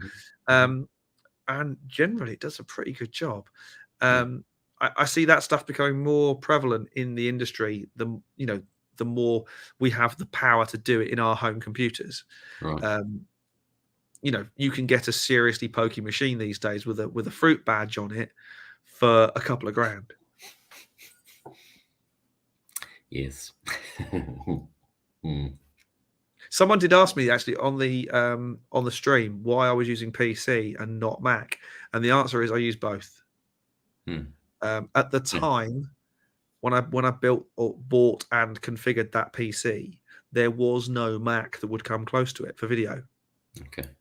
Yeah. Whereas now, there is. Remember that. It was several years ago now that I made the switch over. I'm tempted to switch back. If I'm totally honest, I'm very tempted to switch back. On what grounds? I prefer the fruit company to the other company. Everything it would talk to each other much easier with everything being from the fruit company. Yeah, I guess that's the challenge of having a foot in each camp, isn't it? Yeah, but I mean, there's sometimes it's very handy to have a Windows machine. I can't complain. It served me well. It carries on doing vast amounts of video and sort of 6 or 7 4K streams, no problem at all. I think the most I've ever had was 36 4K streams running, and the graphics card went, "Don't take the piss." I like a challenge as much as the next man. However, Yeah, give me a fighting chance. Mm. Yeah, so don't know. John, I have the speaker in my guitar artist, and it sounds great to my eyes. Interesting. Yeah, Has Paul got an artist? The boss of a Sentinel he has. I think he artist? has got an artist at the minute. Yeah. Yeah, I'd be interested to A/B that. I mean, sure.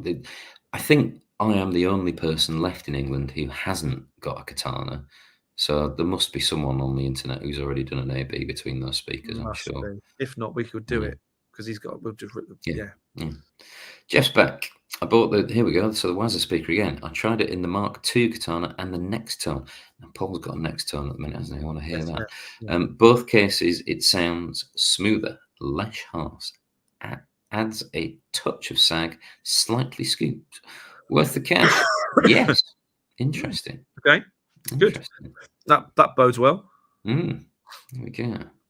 I have the PR John. Sorry, yeah, no, we've had John before, haven't we? Yes, we have, not yeah. this one, but there we are. I've had the PRS Bernie Marsden signature SE. Looks great and plays nicely, but I think I might upgrade the pickups. Not a patch on my Les Paul sound. Any suggestions on pickups to consider? What were those ones that were mentioned earlier? What were they, Those ones that were 58? mentioned up 15? there. So 58, Yeah. 15s. Is that the one? Is that, yeah. Might be worth a cheeky punt. Failing that, what music are you playing on your Bernie Marsden? Whitesnake. Yeah, are you playing that song on repeat? This is love. And I'll sound like any number of other people that talk about guitars on the internet. Look at your main food groups in terms of Damasio, Seymour Duncan. I know that there are other more boutique builders of pickups these days. If you've got the cash, Lola comes up in conversation an awful lot, Yeah. doesn't it? But let's not forget those other guys have been doing it for many, many years. Those They must be iron doing gears. something right. Yeah. Those iron gears are seriously worth a shout. We should give a shout out to what are the ones I put in my Les Paul? The ones from Australia, the solderless job. Yeah. Tinman ones, yeah. The Yeah. solderless. Yeah, amazing. They sound great. Mm. There's another video coming where I'm going to swap those pickups again for the other ones, for the HGs, I think they're called. I can't remember. It's always helpful when companies make their naming conventions really obscure. Oh yeah. I think there's a great bit in the Rhett Scholl video where he's basically rattling off the names of the pickups, and even he gets it wrong. So yeah, awkward, isn't it? Yeah, I'm without a bit more context, John, and you know, we could give you names until the end of the stream. You need to try stuff. Yeah. Now Keith's back. Isn't Dan but yeah, I mean, yes, he is. Yeah. Is he gigging? I have absolutely no idea. I've not spoken to Dan since he went to Singapore. Right. Which is bizarre, but hey, you know. Right, this is good info from Bruce. A 1-to-1 transformer will do some cleanup, but spikes will still get through. Its main purpose is as an isolation transformer to reduce things like ground loops, which sounds blooming useful if you're trying to have a nice clean signal in your Dave equivalent. I do like that picture. Yeah, it's great, isn't it? That's a really rather lovely guitar. Nice. Keith, John, I was at the launch of those in the UK at the Boiler House with Bernie presenting and playing. They seem pretty good. Boiler House or Boiler Room? Are you talking, Keith, about the same venue that Paul and I saw Ariel Posen at a couple of months back? Don't know. Jeff, NGD for me. New guitar day. I have a set of new guitar or new gear. I have a set of SD Tele quarter pounders, Seymour Duncan Tele quarter pounders, knocking around, and was after a donor guitar for them. Took a punt on a Jet JT300 after hearing to Lee talking them up. He's spot on, great guitar. Oh, nice. Do you know, I similarly have listened to Lee waxing lyrical about those things and thought, I mean, the right guitar number is one more. Maybe that's worth. Yeah. I'm so torn with these Harley Bentons. I really am. There's got to be something. Yeah. How can that? You know, half of me goes, how on earth can they be that cost effective? I don't want to use the word cheap, because what's cheap to me is not cheap to somebody else. Of course.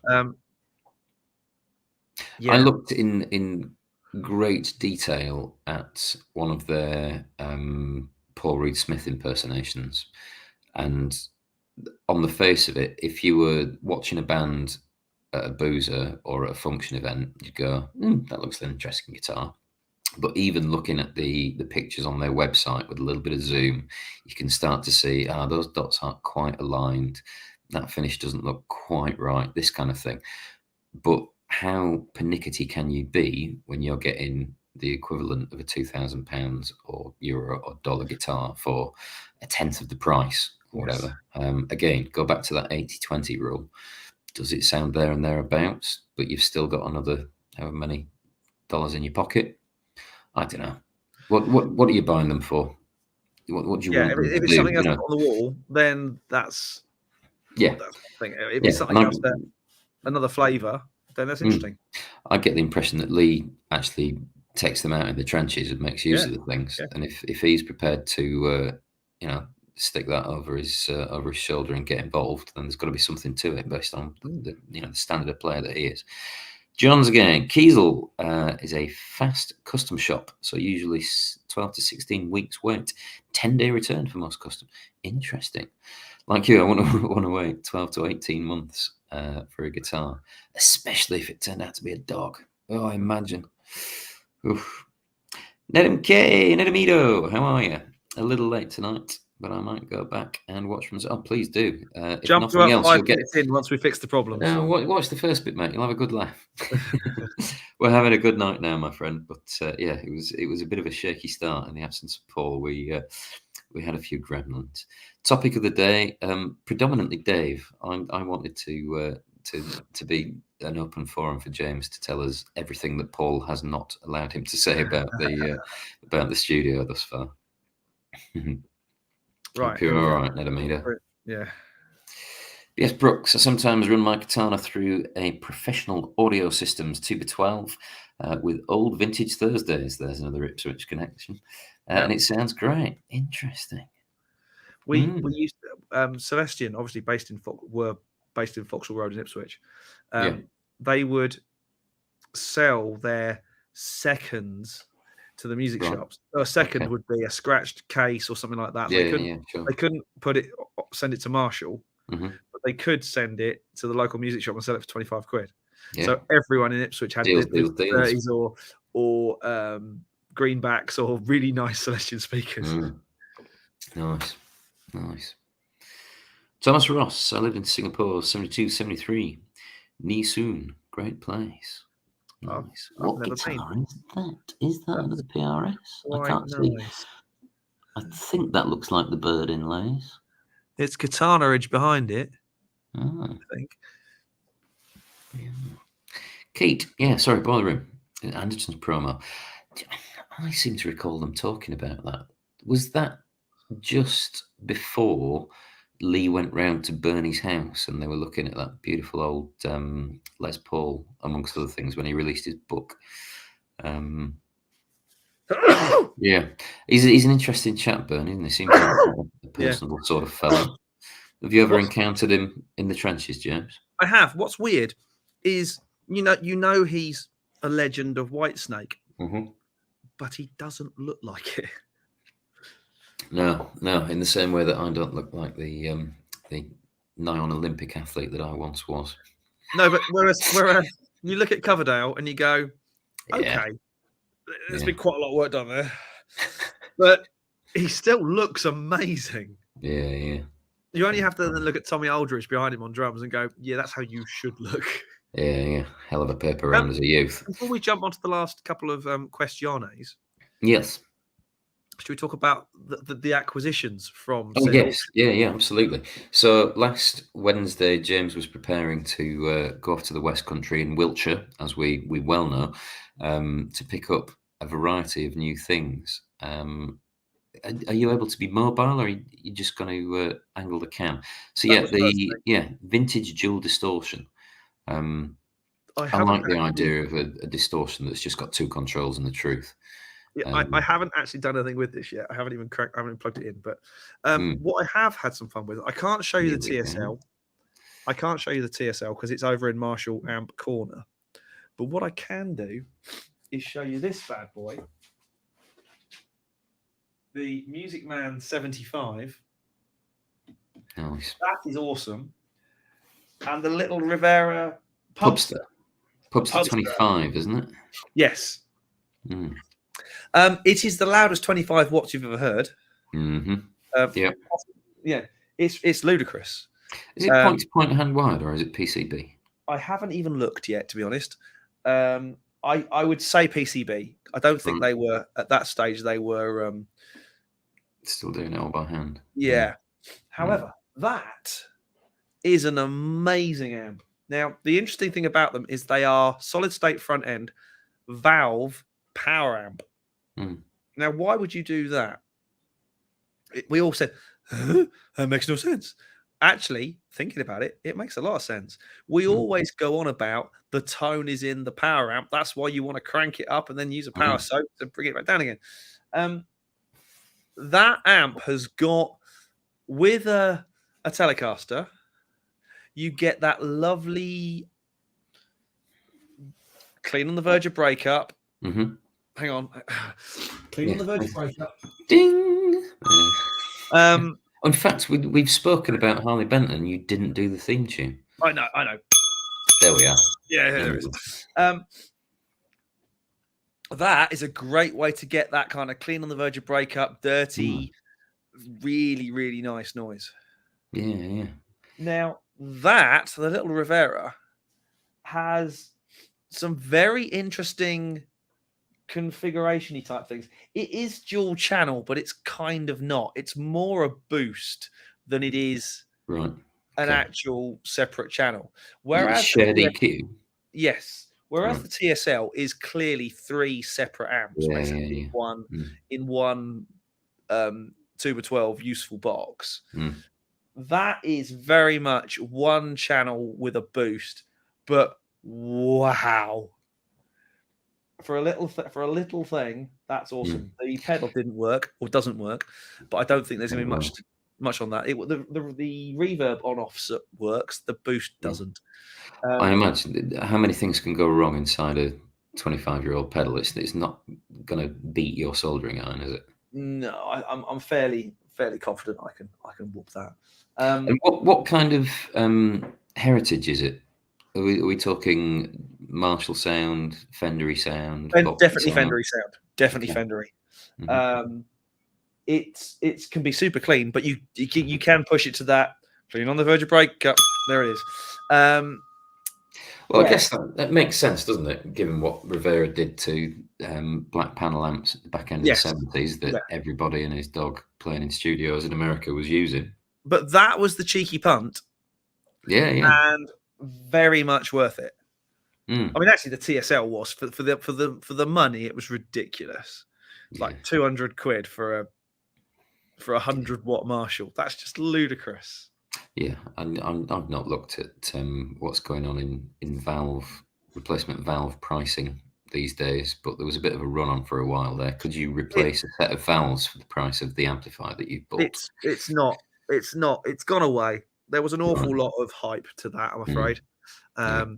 Whether you like his stuff or not, KMH did a valve feature thing, and if you fancy some what's the word? Some conspiracy theory, it's always worth a laugh. Yeah, fair enough. So those are great. Paul and I will get into those at some point. It'll be in the new year now, obviously, because whilst I've got the platform, obviously we've seen your array of amplifiers there. We've also, for the first time in my case, in probably since before COVID, I've seen your pedal board. You have made mention in recent months of the fact that you are now a man with 2 pedal boards, like having 2 sheds in your back garden. I would like to see a video where you talk us through your pedal boards. Similarly, I'm interested, and since I've got this platform, I can say it to everybody else that watches, I'm interested to know what everybody else wants to watch. Why not slap it in the comments so that Paul and James can read the comments and then make the content that you want. That's always a good thing. Or email us directly, which you can do via the Studio Ops website. There we go. Or just reach out to us on YouTube on a video and stuff, and we'll always. And whilst you're commenting, why not hit like and subscribe? Because you'll have noticed. Hit the bell. There we go. Notifications. You'll have noticed in recent times, tick past 50,000 subscriptions.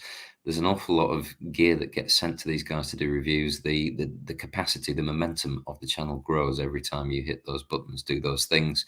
I sound like a real YouTubist now, don't I? So apologies if I offend your ears by doing that, but the fact remains the algorithm monkeys like that sort of thing. So do your bit to help the channel out, help the guys along.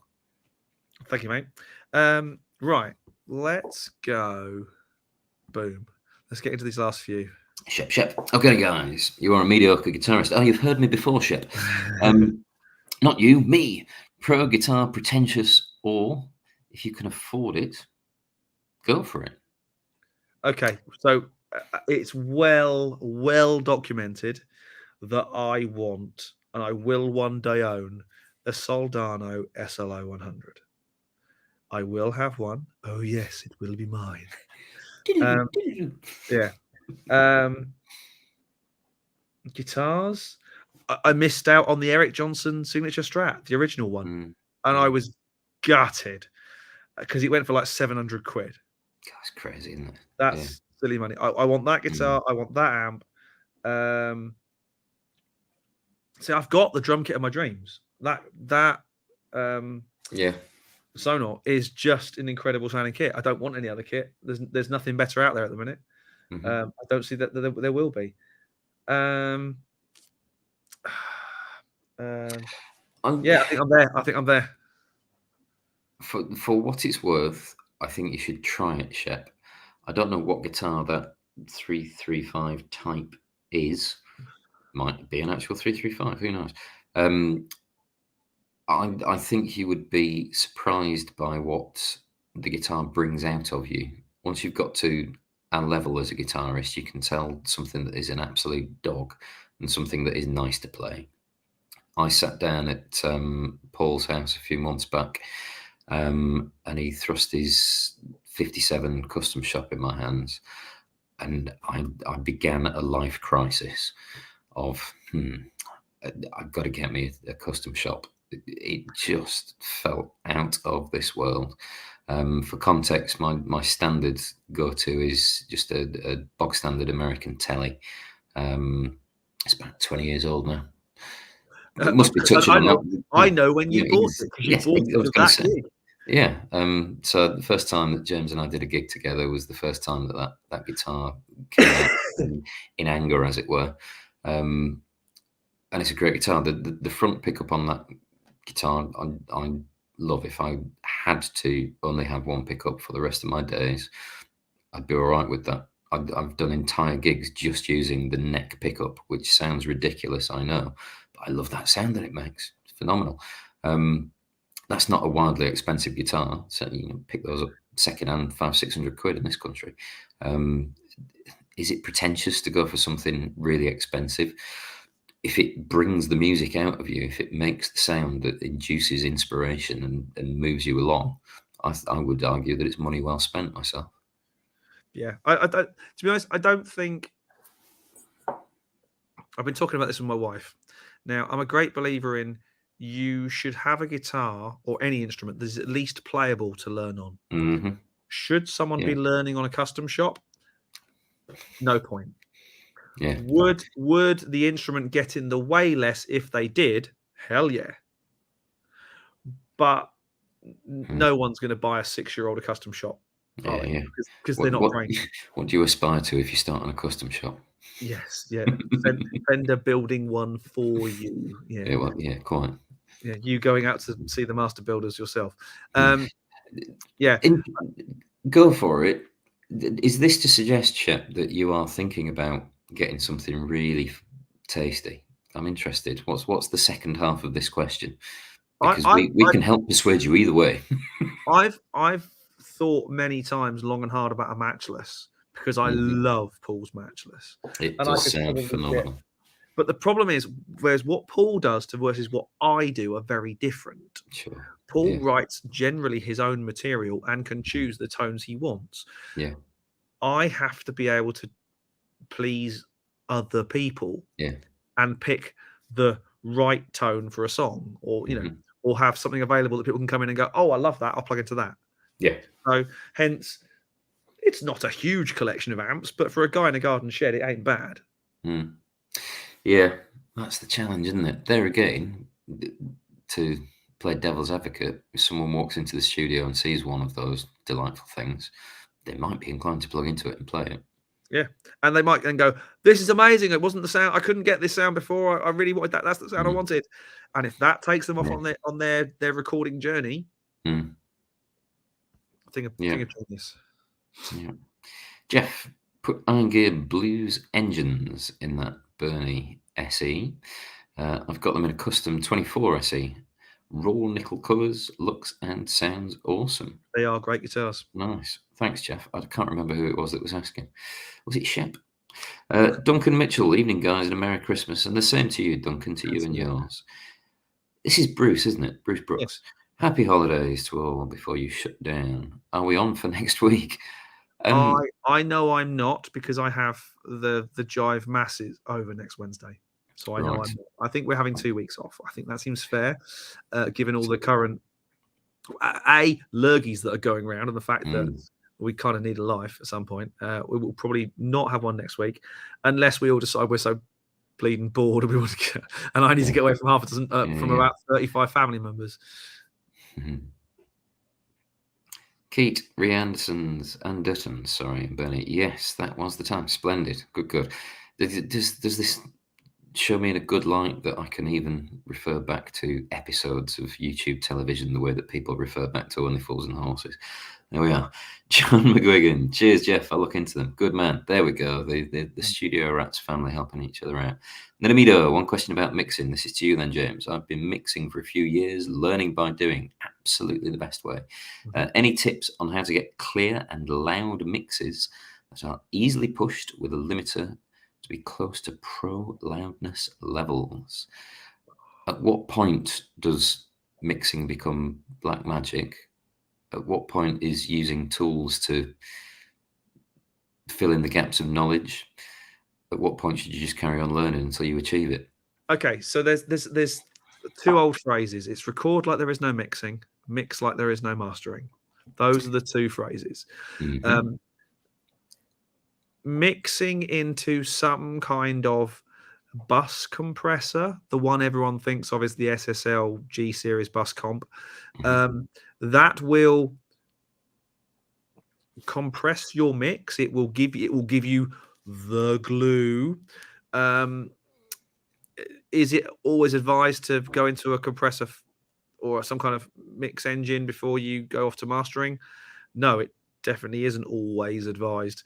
I don't think worrying about levels and loudness is too much of an issue. If you've got a loudness meter, some kind of loudness metering plugin, I am reminded of Ian Shepherd's plugins. He of the Mastering Show. His are very good. Anything that gives you an LUFS reading, a LUFS reading, loudness units full scale. Don't try and get anything louder than -14, because if it's going to streaming, it will get compressed the living what out of it anyway. There's just no point. Loud -14 is where you need to be. There's a very interesting article. I think Ian Shepherd did it, and he looked at the masters of the loud mix U2, or the loud master, should we say, and as they got louder, they actually got quieter. Because what streaming was doing to their playback, it actually made them quieter. So don't get too hung up on worrying about loudness. Just don't, anywhere between -14 -16 LUFS, loudness units full scale is fine. I use the Avid Pro limiter, and I don't necessarily use it as its own limiter, but it does have a loudness meter in it, which is pretty much all I use it for. And the other thing is to keep doing more of it. Listen to your output in various different places. Work out what your room is missing. It's often often your room that is your problem, not your skill, because you've got to try pretty hard to break it these days with what we've got for recording. So just keep doing it and do lots of it. James mentioned it last week, I think, if not the week before. There is a Stephen Wilson, Rick Beato episode, which is just generally interesting as it goes. But there's a section in it where they discuss other people's mixes, as he's talking about doing his 5.1s mixes and such like, and just the basic building blocks of record it right in the first place. The old point of if you've got 5 hours to chop down a tree, spend 4 hours sharpening your axe, get the sound right in the first place, have good raw materials to work with, and then crack on from there. I would certainly point you in the direction of that episode, Nedamido. There's if nothing you've heard wrong. of a YouTuber called Rick Beato, I think he's trying his best to carve out a little niche. He's doing his best, bless him. We'll appreciate There's you giving him nothing a view. wrong with giving yourself options, giving yourself clean DIs and all those sort of things. There is nothing wrong with that. But commit, and commit again is the way forward. So hopefully that helps. Best of luck. Good Lord, a lady. God bless you. Good grief. That's the first. Corrine. Hello. And she's in Belgium. I hope I'm pronouncing it right, Corrine. Bless you for being here. Good evening to you in Belgium and happy holidays. I hope you have a lovely festive period over there. And indeed that you're enjoying all of these blokes rattling on. Jeff's back. Maybe she heard the Sabine's Heels track we did. Perhaps it's that. Perhaps it's that. Yeah. Let us know, Corrine, on the comments. Would be interested. No probs, John. Talking amongst themselves, always good to see. Pet's back. Is there an optimum? I'm going to thought that based on how we started this conversation, I wonder if he was going to talk about opium. Optimum vocal range someone should sing in. Assume I have crazy vocal range and can do both high and low. Then you're on a win. Yeah, good for you, mate. What's her name out of Shakespeare's Sister? 7.5 octave vocal range. Jeff Buckley, again, frightening range. Good for you. You are a rare hen's tooth of a singer. God bless you. Where is your high? Is your high falsetto or is it high chest as well? Because those are. I've got a stupidly high falsetto, or I certainly can have. I used to get all the stupid Queen harmonies to do. Yeah. I used to do darkness falsettos. Yeah. Back in the day. But by the same token, to come full circle back to that Brisbane Cathedral choir gig, I was singing bass too in the God, what were we? I don't know, there were about 24 of us in that choir. So low C's and B flats. B flat was the bottom end of my range when I was in match fitness. Depends what you're singing. Pat. Shep's back. E335 is a heritage. Nice. Got it for a steal. Good for you. Starting on a heritage. Oh, my Lord. 850 quid. That is indeed a steal. Well batted, sir. Well batted. Mitten guitar. Shep. My inner German. Yes. Yeah. Wise words, man. I mean, mate, if you've already got a heritage, then you're already in pretty rarefied air, aren't you? I'd keep buying. Bruce, nailed it, mate. Yeah. Why shouldn't you learn on a custom shop? I'm still learning every day. Likewise. Absolutely true. Great call. If you can get your mitts on one, go for it. To add to my question, as a singer who came from there's Buckley, it's hard not to be overwhelmed and want to include the full gamut. Agreed. Absolutely. I think like we say in the studio, play for the song, also sing for the song. Yeah, I think that's based on the comment earlier. I'm even more intrigued to hear Pet's music, to hear what he does. It's almost like there is a friend on the other side of the internet that's been talking to us for however long. Pet, come over. Wednesday. Come over. Do some recording here. I think we did start talking about that, but we need to make that happen in the new year. Come over.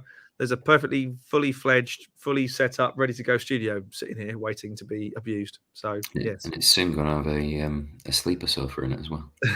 Yeah. Chef, Paul has got me thinking FX3 ditto. I have been thinking in my travels about shopping everything in and getting an XFX. I've got some eBays going on in the new year that I think might translate into an XFX. If not an XFX 3, maybe an FM9, because I don't need every whistle and bell. Yeah. But still. Keith, it's worth checking out Bob Kent's book, Mastering Audio. It certainly is. Well, a very good read and very useful. There's another thing that I'd like to see from all of the viewers: a Studio Rats reading list. I'll add the recording architecture book to start with. Room Architecture, the book. Yes. Good. Nanamido, remixing. Trouble is that my tracks are much quieter than pros, regardless of the loofs. If I'm at -14, it's fairly quiet. If I'm at -10, it's still very quiet. Raw material is okay. Need better ear. It might be that you have a lot of low end, like an enormous amount of low end in your mix that you can't hear in your room that is destroying your metering. If you've got some kind of in the car, if you've got some kind of those things, if you've got some kind of analyzer, a frequency spectrum analyzer, see where most of your energy is. If it's all down the bottom end, then that's a problem. That's just something. When I listen to cheer mixes of people who have absolutely no idea what music is, all they do is say, "Why isn't it loud enough?" I say, "Because you've got so much bass down there that you can't hear, that we can't work with." It's so painful. Painful. Yes. Hollywood actress. There we are. I am late today. Dropped in to say hi and we'll watch back later. Good to hear from you, Hollywood actress. Indeed. Well, we got there with our slight faux pas at the beginning, but I'd like to thank Greg Larry North Farra for stepping in at the last minute to I wouldn't say fill Mr. Drew's shoes. I mean, I'm just keep the seat warm. Yeah, absolutely. There's no way I'm filling his shoes. Just a pleasure to be here, have a chat with everybody, have the opportunity to say to you all, rather than type it, a very Merry Christmas, one and all. Indeed. Hope you have a nice break and some nice time with family and friends. And if not next week, if it's decided that a break is the way forward, I'll look forward to seeing you all in the new year. So it goes without saying, please like, subscribe, hit the bell. Oh, that's blown it, isn't it? There it is. All those sort of things really do help us. We hope you've had a fantastic 2022. It's been a challenge.